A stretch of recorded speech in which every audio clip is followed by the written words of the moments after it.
What is good, horror horde? This is your boy Horror Gamer back with another video for you, and as you can tell by the title of this video, we are going to be jumping right back in to H0rr0rgam3r Reads, and we're going to be doing Resident Evil Volume 1, The Umbrella Conspiracy.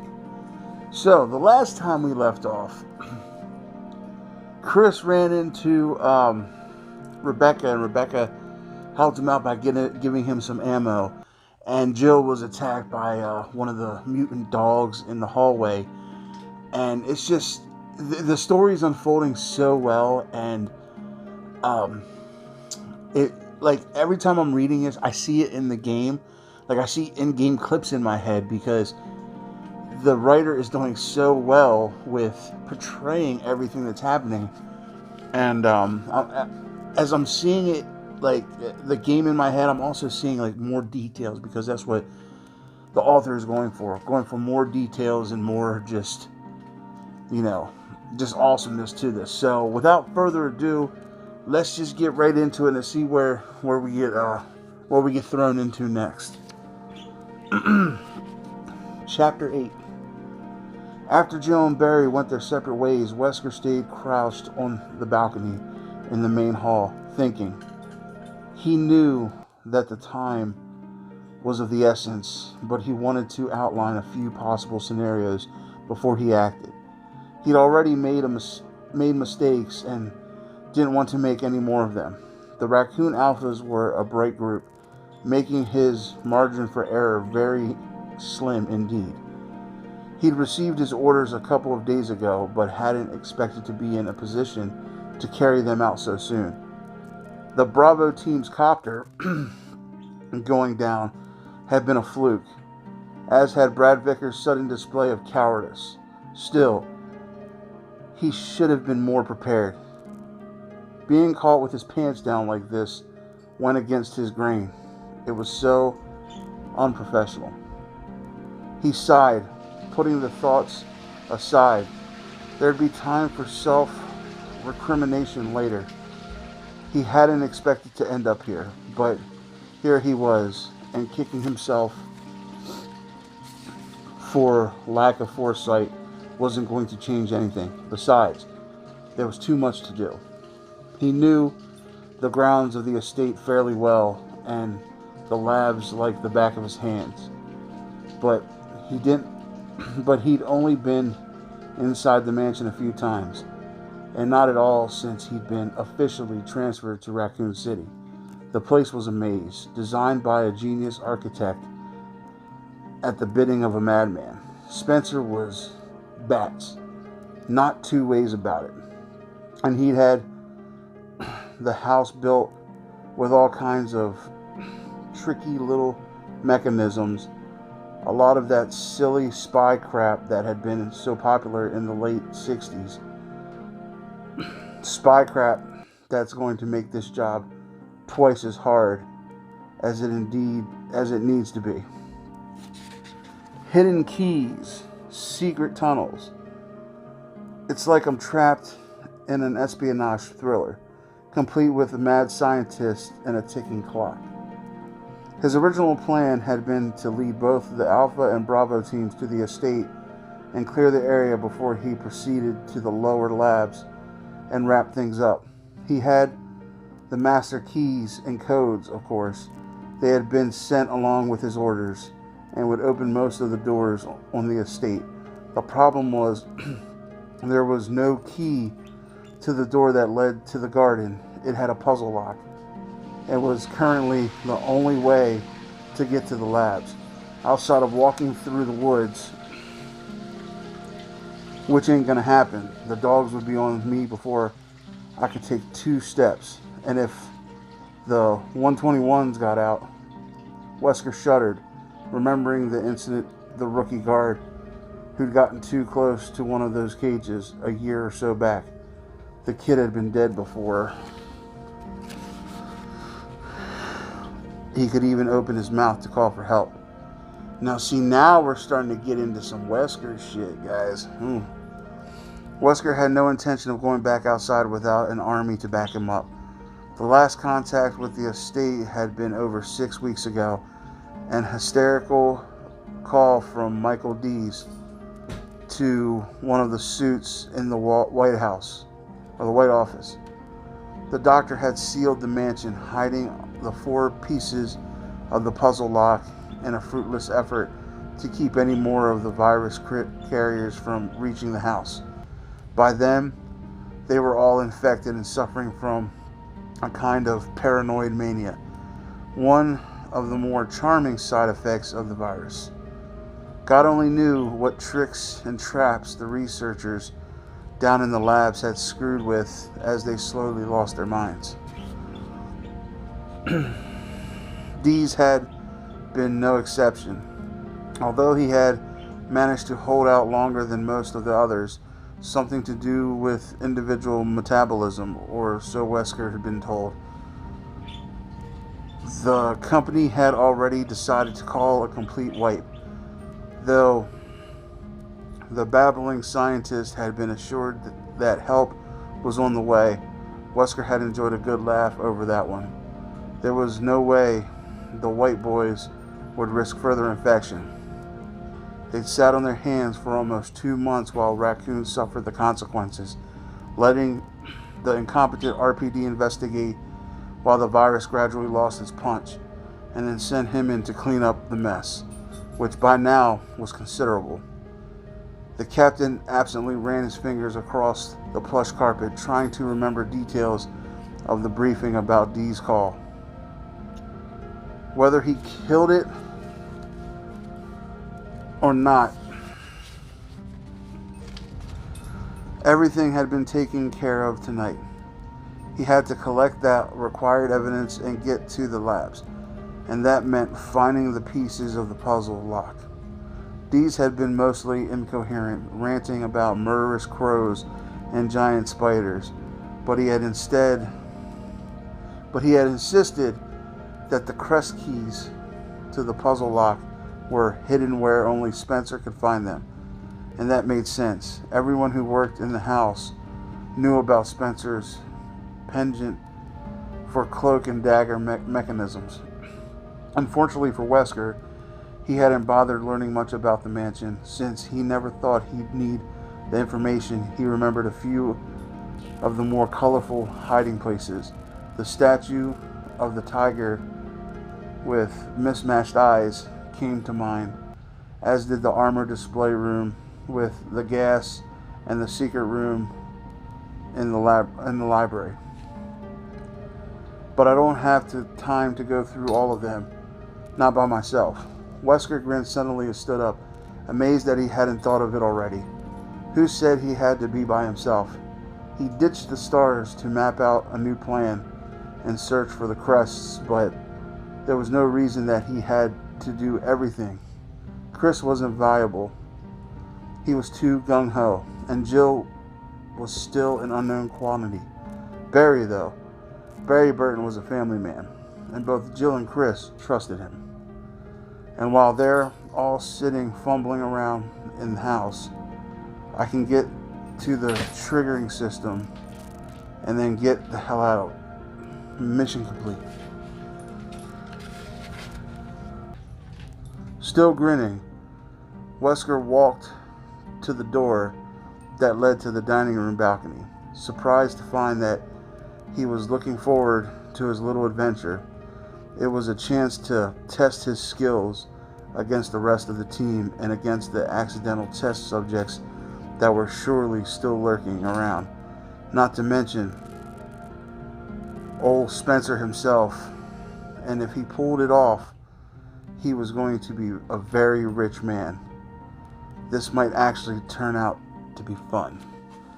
I'll tell you what, guys, Wesker is a piece of work. I love how they threw that little chapter in about his diabolical plan to basically his intent on everything, and that was a really small chapter. So with all that being said, I'm going to read one more.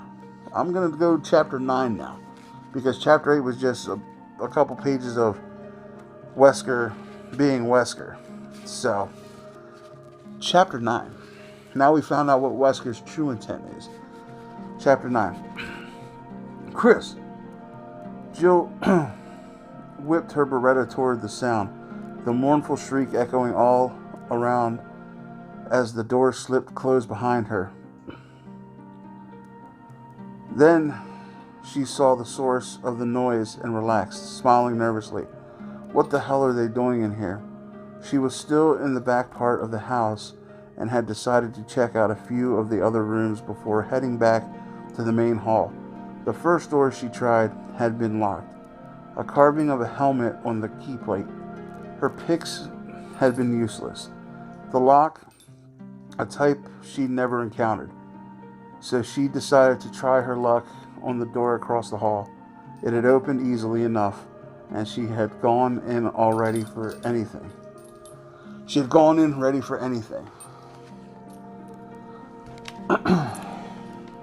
Let's see where we're at. She'd gone in ready for anything. Sorry, I lost my place. Though about the last thing she'd expected to see was a flock of crows perched along the support bar for the track lighting that ran the length of the room.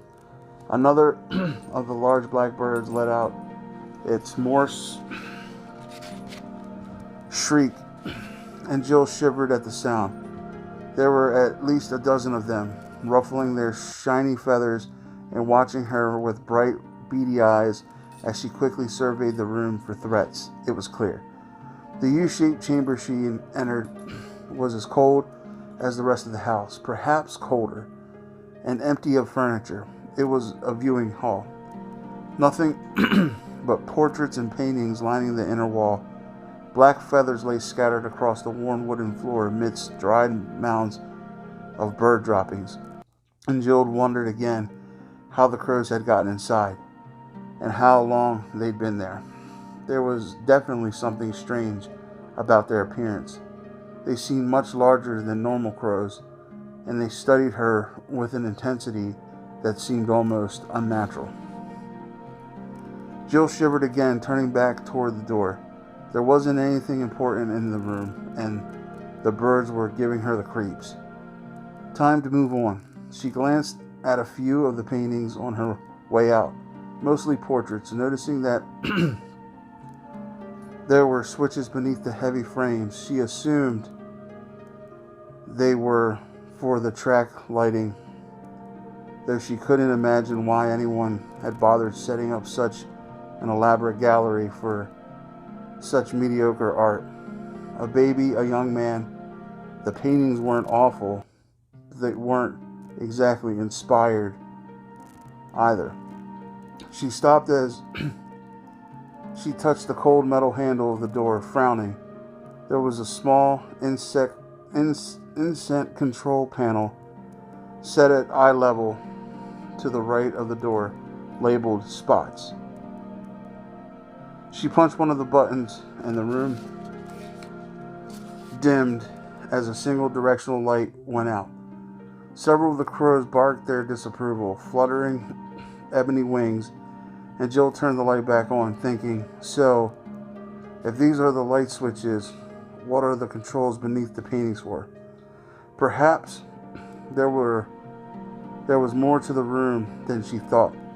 She'd walked to the first picture across from the door, a large painting of flying angels and clouds shot with sunbeams. The title was From Cradle to Grave. There wasn't a switch below it, and Jill moved to the next. It was a portrait of a middle-aged man, his lined features sagging with exhaustion, standing next to an elaborate fireplace. From the cut of his suit and his slicked-back hair, it looked to have been painted in the late 1940s or early 50s. There was a simple on-off switch underneath, unlabeled. Jill flicked it from left to right and heard an electrical snap, and behind her the crows exploded into screaming motion, rising as one from their brooding perch. All she could hear was the beat of their dark wings and the sudden manic ferocity of their cries as they swarmed toward her. Oh shit. Big mistake there, Jill. You don't do that. You gotta survey the area a little more before you do that shit. I remember that part in the game. That part sucks.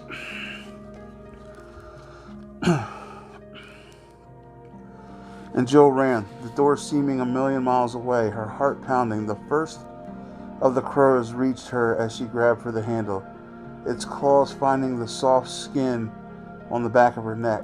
There was a sharp stab of pain just behind her right ear, and Jill flailed at the rustling feathers that brushed her cheek, moaning as the furious shrieks enveloped her. She slapped at the air behind her and was rewarded with a startled squawk of surprise. The bird let go of her, reeling away. Too many. Out, out, out. She jerked the door open and fell into the hallway, kicking the door closed even as she hit the floor. She lay there a moment, catching her breath, relishing the cool silence of the corridor. In spite of the zombie stench, none of the crows had gotten out. As her heartbeat returned to something approaching normal, she sat up and carefully touched the wound behind her ear. Her fingers came away wet, but it wasn't too bad. The blood was already clotting. She'd been lucky. When she thought of what could have happened if she tripped and fallen. Why had they attacked? What had the control switch done? She remembered the snap of electricity when she flipped it, the sound of a spark, the perch. She felt a sudden rush of grudging admiration for whoever had set up the simple trap. When she'd hit the switch, she must have sent a current through the metal bar they'd been perched on. She never heard of an attack trained crows, but could think of no other explanation, which meant that someone had gone through a lot of trouble to keep whatever was in that room a secret. To get the answer, she'd have to go back in. I can stand in the doorway, take them out one at a time. She didn't much like the idea. She didn't trust her aim and would certainly waste a lot of ammunition. Only fools accept the obvious and go no further. Use your brain, Jilly. Jill smiled a little. It was her father talking, reminding her of the training she had before the stars. One of her earliest memories was of hiding in the bushes outside the rickety old house in Massachusetts that her father had rented for them, studying the dark. Empty windows, as he explained, how to properly case a prospect. Dick had made it all into a game, teaching her over the next 10 years all the finer points of breaking and entering, everything from how to remove panes of glass without damaging them, to walking on stairs so they didn't creak. And he'd also taught her, again and again, that every riddle had more than one answer. Killing the birds was too obvious. She closed her eyes, concentrating. Switches and portraits. A little boy, a toddler, a young man, a middle-aged man. From cradle to the grave. Cradle to grave. Once the solution occurred to her, she was almost embarrassed by the simplicity of it. She stood up and dusted herself off, wondering how long it would take for the crows to return to their roosts. Once they were settled, she shouldn't have any more problems uncovering the secret. She cracked the door open and listened to the whispering beat of wings, promising herself to be more careful this time. Pushing the wrong button in this house could be deadly. Rebecca? Let me in. It's Chris. There was the sound of something heavy sliding against the wall, and the door to the storage room creaked open. Rebecca stepped away from the entrance and hurried inside, already pulling the diary out of his vest. I found this journal in one of the rooms, he said. It looks like there was some kind of research going on here. I don't know what kind, but virology, Rebecca interrupted and held up a stack of papers, grinning. You're right about there being something useful in here. Chris took the papers from her and skimmed the first page. As far as he could tell, it was in a foreign language made out of numbers and letters. What is all this stuff? H0rr0rgam3r? You're looking at a strain chart, Rebecca said brightly. That's one a host for generating genomic liberties containing methylated cytosine and adenine residues. Holy shit! Adenine residues, depending. Chris cocked an eyebrow, just like I just did, at her. Let's pretend that I have no idea what you're talking about and try again. What did you find? Thank you, Chris. Thank you for helping me out on that one. Rebecca flushed slightly and took the papers back from him. Sorry. Basically, there's a lot of stuff in here on viral infection. Chris nodded. That I understand. A virus? He quickly flipped through the journal, counting the dates from the first report of the accident in the lab. On May 11th, there was some kind of spill or outbreak in a laboratory on this estate. Within 8 or 9 days, whoever wrote this had turned into one of those creatures out there. Rebecca's eyes widened. Does it say when the first symptoms appeared? It looks like within 24 hours. He or she was complaining of itchy skin, swelling, and blisters with 48 hours. Rebecca paled. That's wow. Chris nodded. Yeah, my thoughts exactly. Is there any way to tell if we could be infected? Not without more information. All of that Rebecca mentioned at the trunk full of papers is pretty old, 10 years plus, and there's nothing specific about application. Though an airborne with that kind of spread and toxicity, if it was still valuable, all of Raccoon City would probably be infected by now. I can't be positive, but I doubt it's still contagious. Chris was relieved for himself and the rest of the stars, but the fact that the zombies were all the victims of a disease, it was depressing, whether it was a disaster of their own making or not. We have to find the others, he said.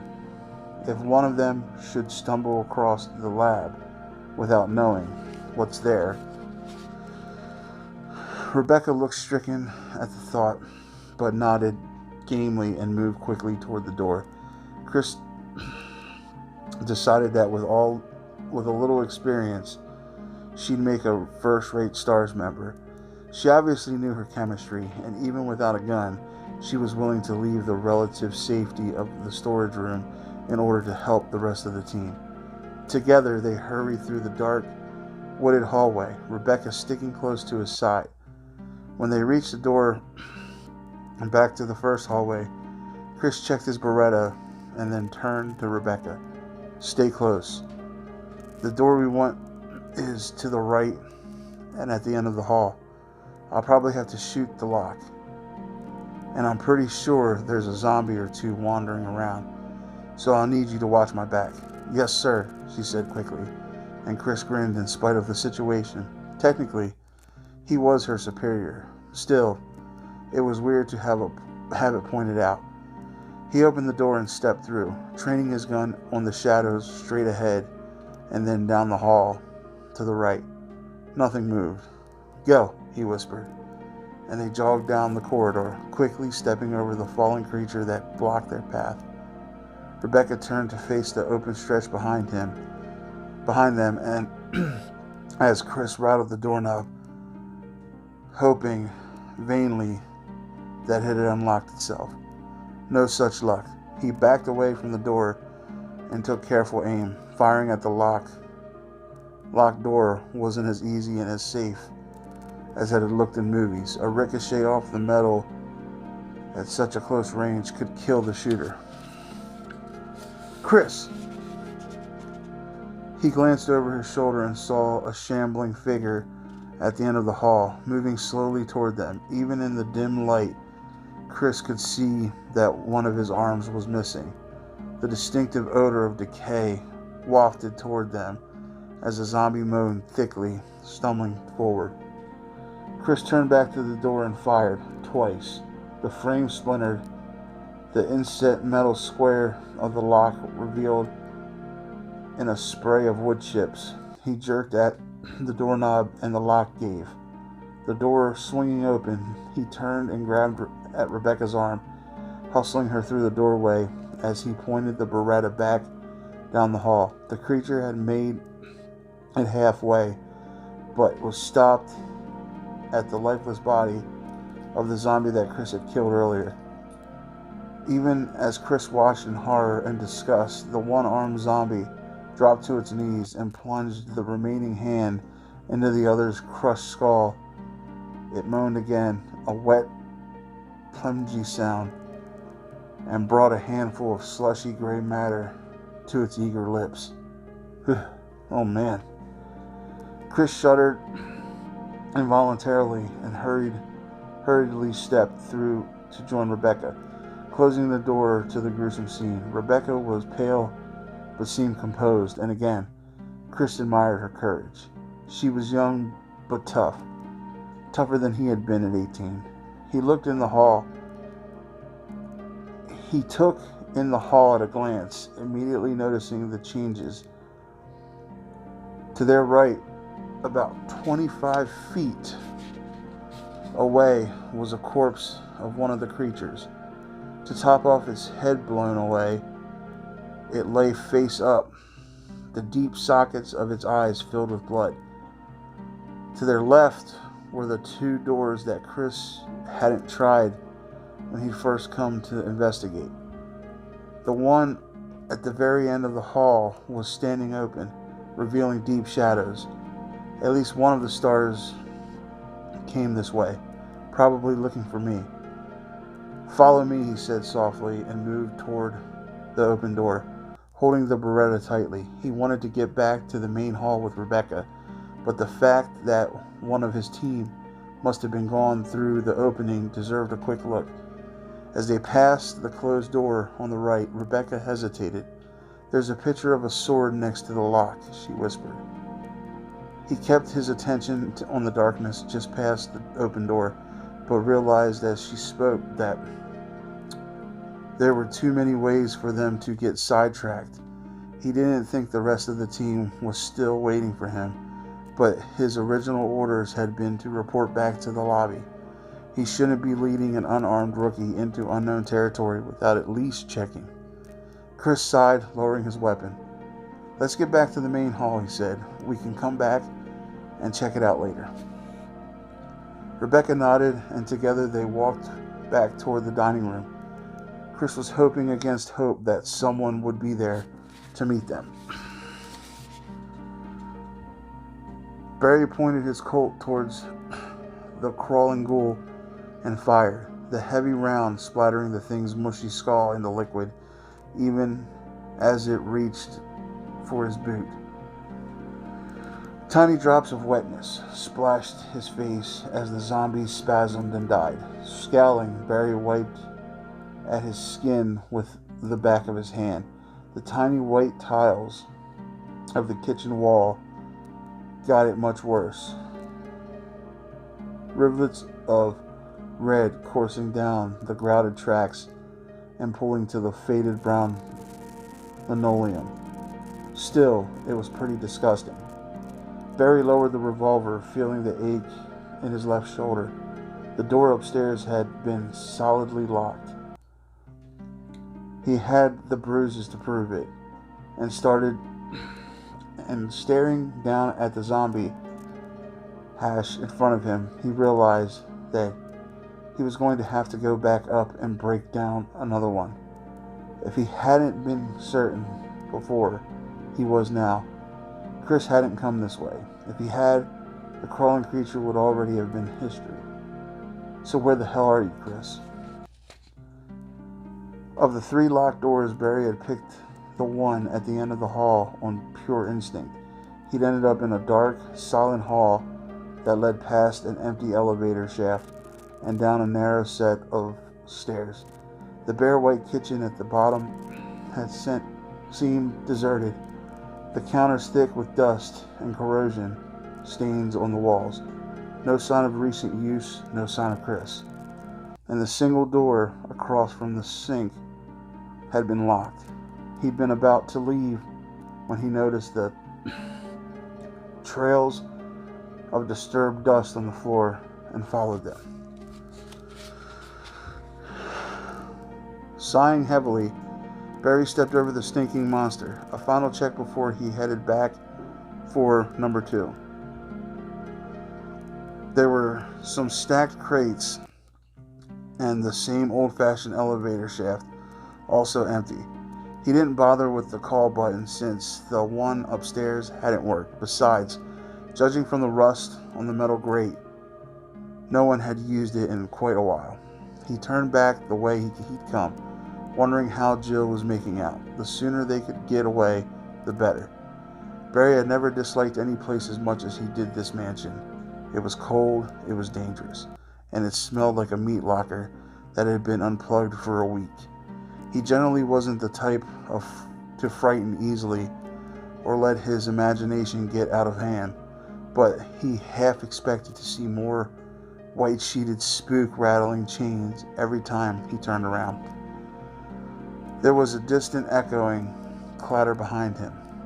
Barry spun, a knot of dread in his gut as he pointed his weapon randomly at the empty air, his eyes wide and mouth dry. There was another metallic clatter, followed by a low, throbbing hum of machinery. Barry took a deep breath and blew it out slowly, getting a hold of himself. Not a disembodied spirit, after all. Someone was using the elevator. Who? Chris? Wesker are missing, and Jill's in the other wing. He stayed where he was, lowering the Colt slightly. He waited.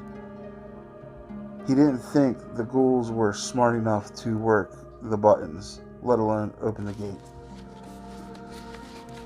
But he didn't want to take any chances. He was a good 20 feet away from the booth, where the booth would open. Assuming it stopped in the basement, it would have a clear shot at whoever stepped around the corner. A glimmer of hope sparkled through his confusion. Maybe it was one of the Bravos, or someone who lived here and could tell him what had happened. With a dull clang, the elevator stopped in the kitchen. There was a squeal of dry metal hinges and footsteps, and Captain Wesker stepped into view, his perpetual sunglasses propped on his tan brow. Barry lowered the revolver, grinning as cool relief swept over him. Wesker stopped in his tracks and grinned back at Barry. "Barry, just the man I was looking for," he said lightly. "God, you gave me a scare. I heard the elevator start up, and I thought I was going to have a heart attack." Barry trailed off, his grin faltering. "Captain," he said slowly, "where did you go? When we came back, you were gone." Wesker's grin widened. "Sorry about that. I had some business to attend to, you know. Call of nature." Barry smiled again, but was surprised by the confession. Trapped in hostile territory, and the man had gone off to take a leak. Wesker reached up and lowered his shades, breaking their eye contact, and Barry suddenly felt a little nervous. Wesker's grin, if anything, seemed to grow wider. It looked like every tooth was showing. "Barry, I need your help. Have you ever heard of White Umbrella?" Barry shook his head, feeling more uncomfortable by the second. "White Umbrella? Is that a sector of Umbrella Incorporated, a very important division. They specialize in biological research. I guess you can say the Spencer estate houses their research facilities, and recently an accident occurred.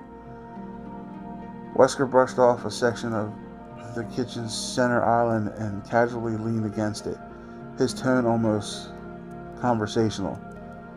This division of Umbrella has a few ties to the STARS organization, and not long ago I was asked to assist in their handling of this situation. It's a very delicate situation, mind you, very hush-hush.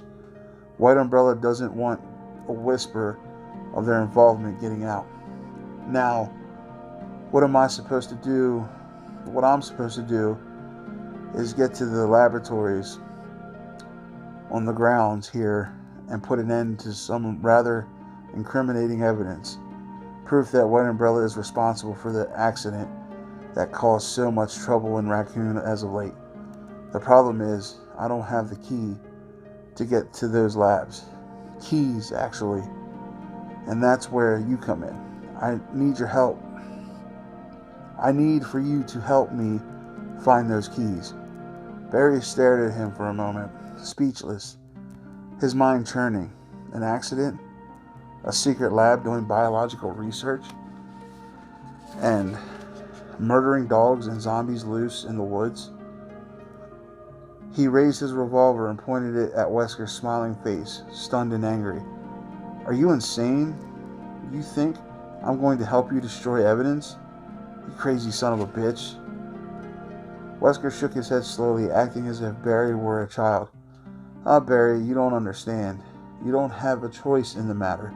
See, a few of my friends from White Umbrella are currently standing outside your house, watching your wife and your daughter sleep. If you don't help me, your family is going to die. Barry could actually feel the blood drain from his face. He cocked the hammer back on the Colt, feeling a sudden, vicious hatred for Wesker, infusing every fiber of his being. Before you pull the trigger, I should mention that if I don't report back to my friends fairly soon, their orders are going to go ahead and do the deed anyway. The words cut through the red haze that had flooded Barry's mind, turning his hands clammy with terror. Kathy, the babies. You're bluffing, he whispered, and Wesker's grin finally disappeared, his expression slipping back into the unreadable mask that he usually wore. I'm not, he said coldly. Try me. You can apologize to their headstones later. For a moment, neither of them moved. The silence, a palpable thing in the chill air. Then Barry slowly eased the hammer back down and lowered the weapon. His shoulders slumped. He wouldn't risk it. His family was everything. Wesker nodded and reached into one of his pockets, producing a ring of keys, his manner suddenly brisk and businesslike. There are 4 copper plates somewhere in this house. Each one is about the size of a teacup and has a picture engraved on one side. Sun, moon, stars, and wind. There's a back door on the other side of the mansion where the 4 of them belong. He unhooked a key from the ring and set it on the table, sliding it across to Barry. This should open all of the doors in the other wing, or at least the important ones. 1st and 2nd floor. Find those pieces for me and your wife and children will be fine. Barry reached for the key with numb fingers, feeling weak and more afraid than he'd ever been in his life. Chris and Jill will undoubtedly want to help you search. If you see either of them, tell them that the back door you've discovered could be the way out. I'm sure they'll be more than happy to work with their trusted friend, good old Barry. In fact, you should unlock every door you can in order to promote a more thorough job. Wesker smiled again, a friendly half-grin that belied his words. Of course, you tell them you've seen me. That could complicate matters. If I run into trouble, say, get shot in the back, well, enough said.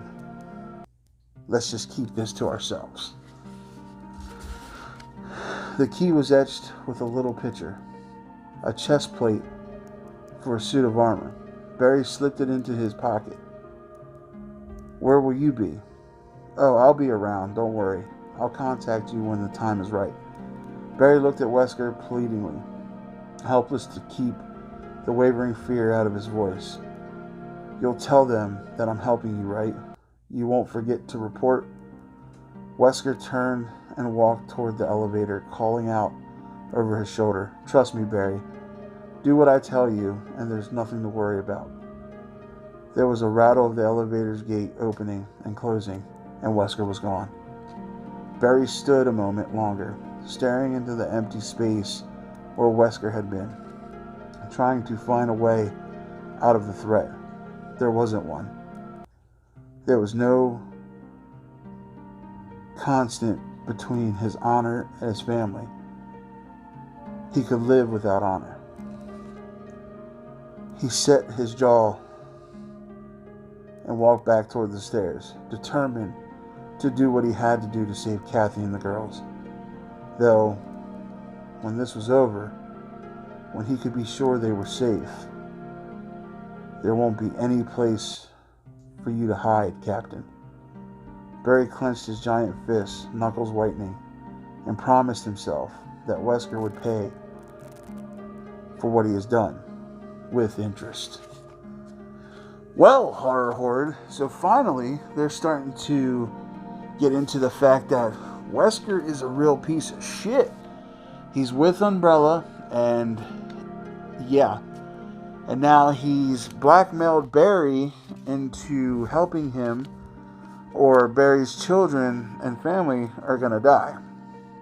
That seems like a Wesker thing to do. But I really hope you guys enjoyed Horror Gamer Reads this week. Yeah, we got pretty deep into this book. I mean, we're tearing it up right now. We don't have I think we're almost halfway done, or a little over halfway. But yeah, so it's getting real in this mansion. Like I said, now that Wesker is established as one of the villains, and the only one who knows is Barry, I think this story is going to get a lot more interesting before we get to the end. So, alright, Horror Horde, I hope you enjoyed this video as much as I enjoyed making it for you. It did run a little longer. The first chapter I read was only like 4 pages. It was just to establish that Wesker was a villain. But now that that's over, we got some point here. So we're at a point of no return, basically. So, but alright, Horror Horde. Like I said, I hope you guys enjoyed it as much as I enjoyed making it for you. And don't forget, if you haven't done so yet, hit that subscribe button along with that dingly ding ding button. That way, every time your boy Horror Gamer throws up one of these Horror Gamer Reads, that you're in the know. Also, after you're done doing that, head on over to the Horror Gamer Patreon and see some of the perks that you get with being a patron. And just know that every penny that goes into the Horror Gamer Patreon comes back to the channel for you guys. And I'm gonna actually add another perk. Starting in February, for patrons only, I'm going to be doing a giveaway. Every month, we're going to have a giveaway. It's just a little way of saying thank you guys for, going that extra mile for your boy. And like I said, I love my Horror Horde too. I love all you guys. You know what I mean? But with the whole, with the patrons, we're going to do monthly giveaways now. So that's a new perk that I just added. So if you haven't done so yet, get over there and get in it. So, for, I think the highest tier is like $5, and yeah, I don't go crazy with prices and stuff, because I love you guys and I just want you guys to have fun. And that monthly giveaway is also there with, our movie nights, our hangouts, everything, But all right, Horror Horde, with all that being said, I love you guys. Thank you guys. And until next time, this is your boy Horror Gamer saying, as always, don't fear the darkness. embrace it.